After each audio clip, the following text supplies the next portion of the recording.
Well, all we were trying to do was sound like somebody else, equally unsuccessfully.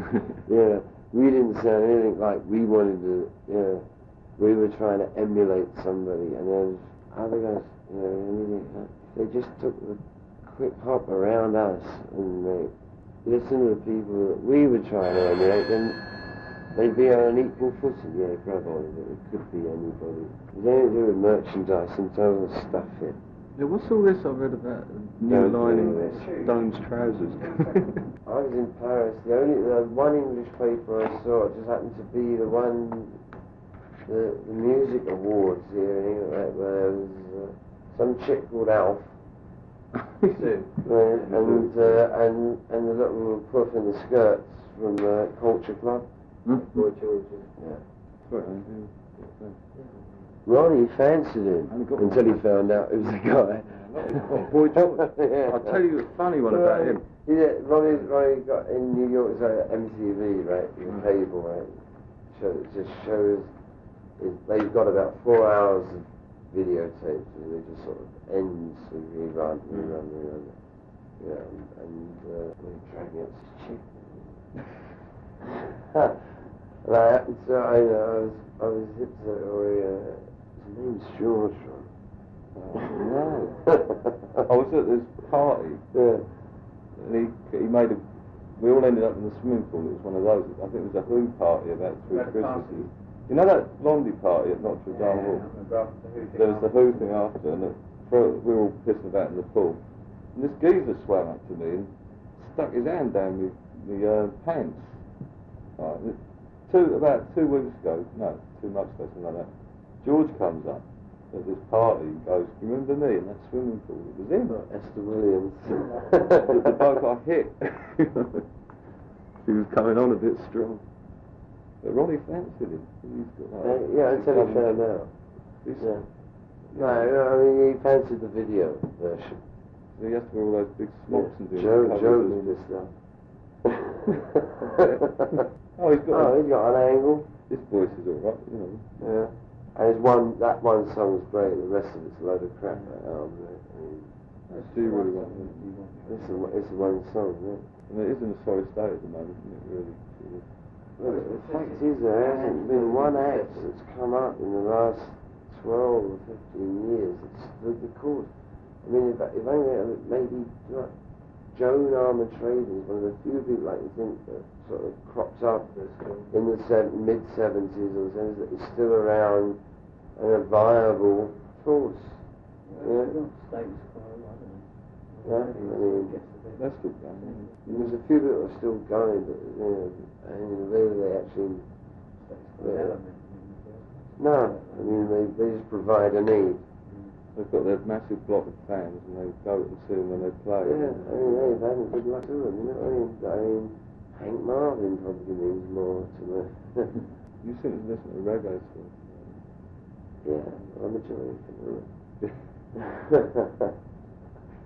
Yeah, no, I always keep my ear out for that. Yeah.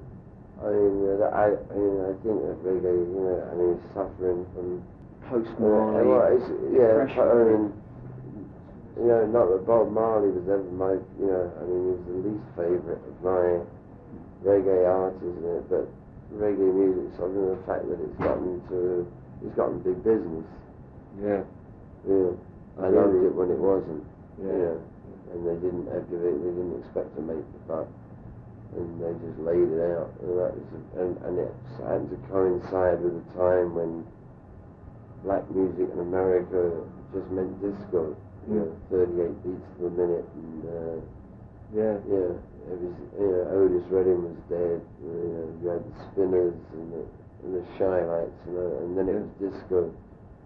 It was the Stones that got me into reggae, because I read what you were saying, I think it was a Nick Kent interview or something about you working with the Rascals down there. Yeah. And I sort of checked out reggae after reading that, and also when you were getting into funk on It's Only Rock and Roll and stuff, I saw the meters at Earl's Court, I started checking out. I've got the Neville Brothers now, I've signed them up. Oh yeah, I was going to ask about that. Yeah. What's happening now? I've got one of their albums, it's got Speed of Light on it or something.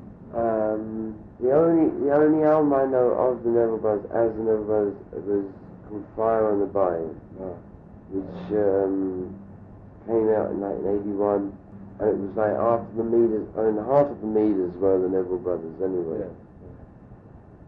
They're joined together now with the rest of their family. Aaron Neville, who did Tell It Like It Is, like big hit in the mid-70s or early 70s, or very late 60s even.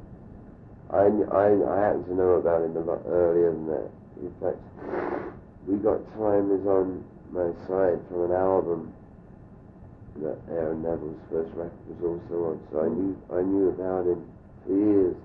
His son, Ivan, is, which is a great thing because you've got this band now, it's all family, New Orleans, you've got the experience, like Aaron and the guys that were in the Meters, and you've got his son, Ivan, who is writing songs that Rufus is doing. With no stretch of the imagination, I don't think he wants to be, but he could be the next Lionel Richie. Yeah?